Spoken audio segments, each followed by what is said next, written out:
KBR news కి స్వాగతం. మండలం పెద్దతుమ్మలం గ్రామంలో ఎన్టీఆర్ భరోసా పింఛన్ల పంపిణీ కార్యక్రమం శాంతియుతంగా సజావుగా నిర్వహించారు. ఈ కార్యక్రమంలో గ్రామ సచివాలయ సిబ్బంది మరియు కూటమి నాయకులు పాల్గొని లబ్ధిదారులకు పింఛన్లు అందజేశారు.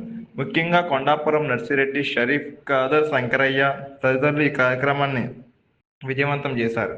గ్రామంలోని వృద్ధులు, విధవలు, దివ్యాంగులు పెద్ద సంఖ్యలో హాజరై ప్రభుత్వం అందిస్తున్న పింఛన్లు స్వీకరించారు. ఈరోజు 28 ఫిబ్రవరి 2026 తేదీన మార్చి 1వ తేదీ పంచవలసిన ఎన్టీఆర్ భరోసా పెన్షన్లను ఒకరోజు ముందుగానే 28 ఫిబ్రవరి రోజునే ఈ ఎన్టీఆర్ భరోసా పెన్షన్లు ఇస్తున్నారు. దీనికి చంద్రబాబు గారికి ధన్యవాదములు తెలుపుతూ ఈ యొక్క సంక్షేమ కార్యక్రమము ఇలాగే కొనసాగాలని ఆ దేవుణ్ణి కోరుకుంటూ చంద్రబాబు గారిని దీర్ఘాయుష్ ఇవ్వాలని చెప్పి పెద్దతుమ్మలం నుండి తెలుగుదేశం కూటమి నాయకులు అందరూ కలిసి కోరుకుంటున్నాం సార్. Thank you. నా పేరు M Mohammed Sharif, unit incharge TDP.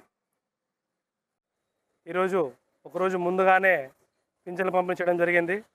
మాట ఇచ్చిన ప్రకారంగానే సూపర్ 6 అమలు కానీ ఎన్డీఏ కూటమి ప్రభుత్వం చేస్తున్న పరిపాలన కానీ సుపరిపాలనగా జరుగుతూ ఉంది.